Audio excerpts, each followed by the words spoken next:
Eh bien, à l'école, qu'est-ce qu'on apprend? On apprend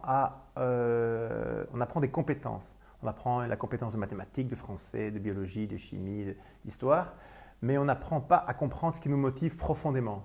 Et du coup, quand on rentre dans le monde du travail, on ne comprend pas exactement ce qui nous motive, quelles sont nos valeurs. Et donc, on travaille en fonction de compétences. Et donc, par exemple, j'ai fait le droit je peux devenir avocat, et donc je rentre dans un cabinet d'avocat, mais en fait, la motivation d'avocat, c'est par exemple défendre la veuve et l'orphelin et non pas aider des entreprises à fusionner. Et on se retrouve à faire fusionner des entreprises et on est très malheureux parce qu'on se dit, en fait, j'aime pas du tout ce que je suis en train de faire. Pourtant, j'ai suivi le cursus habituel, j'ai bien réussi mes études de droit, j'étais bon. Et voilà, quand on comprend quelles sont ses motivations, on comprend beaucoup de choses par rapport à son passé et aussi comment on peut maximiser son futur. Et c'est pour ça que dès lors, on est fantastique. En fait, ce livre s'adresse un peu à tout le monde, mais disons que je l'ai écrit en particulier pour mes clients. C'était des gens qui veulent changer de vie. Donc des gens qui se disent, voilà, moi j'ai travaillé pendant 10 ans, 15 ans, 20 ans, et j'aime plus ce que je fais, j'ai fait peut-être un burn-out, je suis fatigué, j'aime pas me lever le matin, je suis pas heureux d'aller bosser. Et donc, au départ, ce livre, je l'ai écrit pour ces gens-là, mais il se fait que ça parle aussi à des étudiants, ça parle à des gens qui sont des entrepreneurs et qui disent comment donner un sens à ce que je fais. En fait, ce bouquin, il sert à donner un sens, quoi. Alors oui, c'est idéaliste. En fait, c'est idéaliste. Moi, j'ai toujours voulu avoir un job idéal, c'est-à-dire avoir du plaisir dans mon travail. Quand j'ai quitté mes humanités, je ne savais pas très bien ce que je voulais faire. Et en fait, à l'armée, j'ai compris que je voulais faire de la pub. Et donc là, j'ai fait pendant 10 ans de la pub et j'ai adoré ce métier pendant 10 ans. Et puis après, j'ai eu un burn-out et après, j'ai continué encore pendant 9 autres années. Et là, c'était abominable. Mais au départ, je voulais vraiment un métier qui était idéal, c'est-à-dire vraiment avoir du plaisir chaque jour en me levant le matin. Et en fait, comment j'ai pu retrouver cet idéal aujourd'hui? C'est en me réalignant à mes valeurs, à qui j'étais vraiment, en comprenant exactement quelle était ma grande motivation, ce qui me passionnait profondément. Et du coup, par exemple, oui, je pense que en fait, tout le monde peut être fantastique. Il y a une phrase, je pense que c'était Einstein qui disait ça, c'est on est tous des génies, sauf que si on demande à un poisson rouge de grimper un arbre, il trouvera qu'il est nul toute sa vie. Et en fait, c'est vraiment ça le principe, hein, c'est qu'il y a plein de choses qu'on sait faire, il y a surtout encore beaucoup plus de choses qu'on ne sait pas faire. Et la société dans laquelle on est, on nous demande de faire des choses qu'on ne sait pas forcément faire et on nous demande en fait d'améliorer nos faiblesses au lieu d'aller à fond dans notre grande capacité, dans notre grande compétence. Et moi, je préfère dire, je préfère faire un minimum de choses, mais très très très très bien, plutôt que faire un maximum de choses moyennement. À l'école, c'est un peu ça. À l'école, on nous demande d'avoir 50% partout. Donc en fait, d'être médiocre. Donc quelqu'un qui a 51% partout, en fait, il n'est pas très passionnant, mais il réussira à l'école. Alors que quelqu'un qui est le meilleur en français, le meilleur en langue, et le dernier en maths, le dernier en physique et le dernier en chimie, par exemple, il va rater.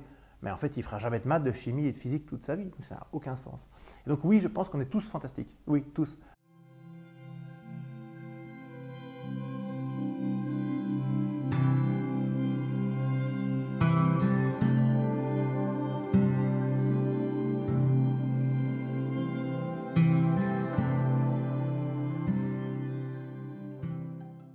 C'était une très bonne question. On va faire des soirées pour les étudiants. En tout cas, moi, je sais d'expérience, je l'ai vu avec des gens de 18, 19, 20 ans, ça marche très très bien. Et donc, on n'a pas du tout besoin d'expérience professionnelle pour comprendre ce qui nous anime.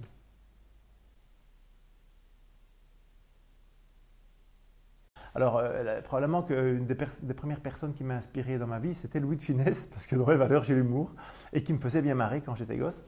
Bon, maintenant, je connais un peu ses films par cœur, mais il me faisait bien rigoler. Après, les gens qui m'ont inspiré, c'est souvent les gens qui sont passionnés par ce qu'ils font. Même si ce qu'ils font ne m'intéresse pas profondément. Mais quand les gens sont passionnés et qu'ils mettent vraiment leur trip sur la table, ça généralement, ça me fascine assez bien, ça m'inspire.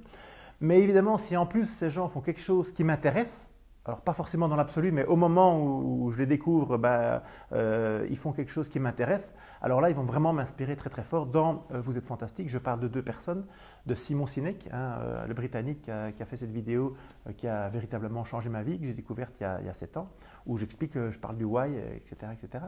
Et puis une autre personne qui s'appelle Viktor Frankl, qui était un monsieur, qui était un psychiatre, qui a été dans les camps de concentration et qui a réussi à sauver la vie de gens simplement en leur disant que l'avenir attendait quelque chose d'eux.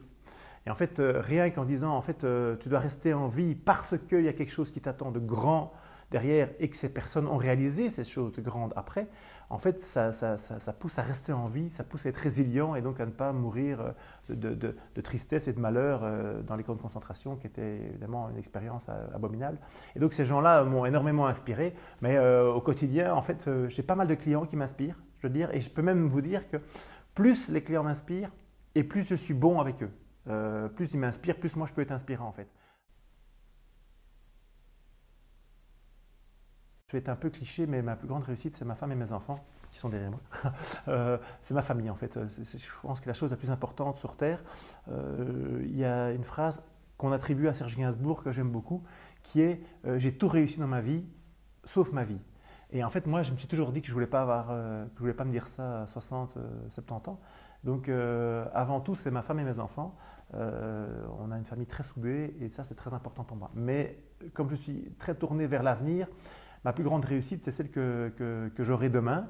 Et j'ai un challenge que je me suis fait. Je fais des workshops, on est 100, 150 parfois, qui s'appelle donc Vous êtes fantastique pour comprendre, en fait, pour essayer de comprendre ce qui nous anime.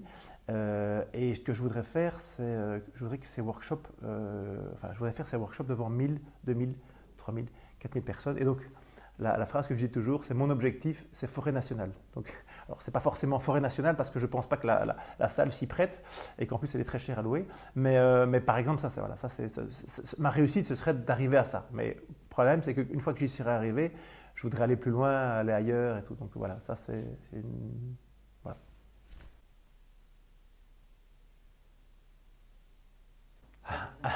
Alors dans le bouquin, je dis que moi ce que je veux c'est inspirer le monde. Pour le moment on en a vendu 1000 et on va vendre les 1000 suivants puisque les 1000 suivants ont été imprimés. Donc je n'ai pas encore inspiré le monde, quoi. Voilà, ça, donc je ne peux pas vraiment dire que mon objectif soit atteint. En revanche, j'ai des échos extrêmement positifs, quoi. Des gens que je ne connais pas qui me interpellent via Facebook, via LinkedIn et qui me disent Monsieur, j'ai lu votre livre, ça a vraiment remis les choses en place. Parfois ils me disent même ça a changé ma vie. Alors là, ça c'est vraiment c'est extraordinaire. C'est pour ça que je fais mes workshops, parce que je voudrais que ce message passe auprès de beaucoup plus de monde.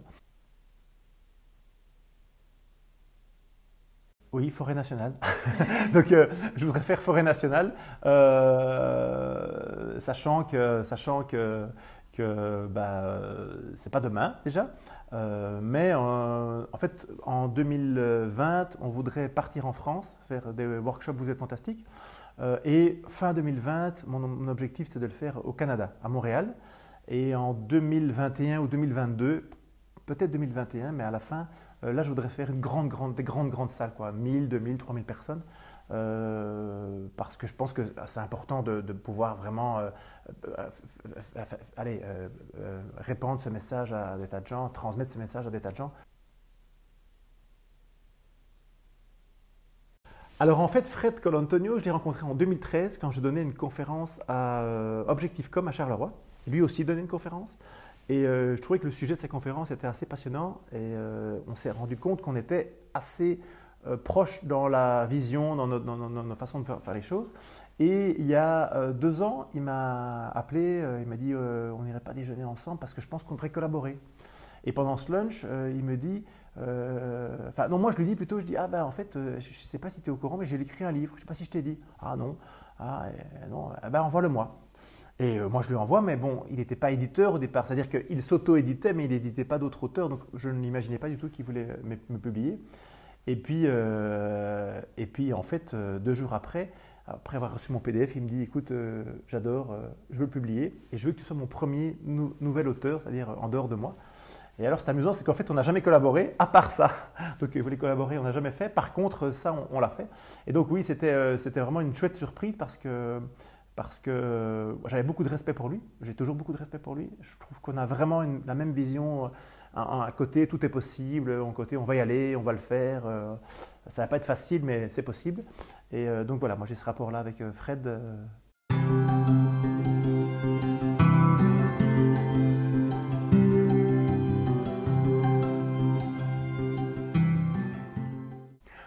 Vente en librairie, ça clairement. Moi, j'adore acheter en librairie. Ça m'éclate complètement d'être dans un magasin de livres. de voir tous les bouquins, de les sentir, de les ouvrir. Librairie. Livre papier. Je vais dire lundi parce que le lundi, ça donne une force le lundi. Parce que dès l'instant où on fait un métier qu'on aime, moi le lundi, ça m'éclate. Je vais dire aujourd'hui. Ah ben, en fait, je ne peux pas répondre parce que c'est la complémentarité qui m'éclate. Bah oui, alors Granta Diffusion est fantastique, oui.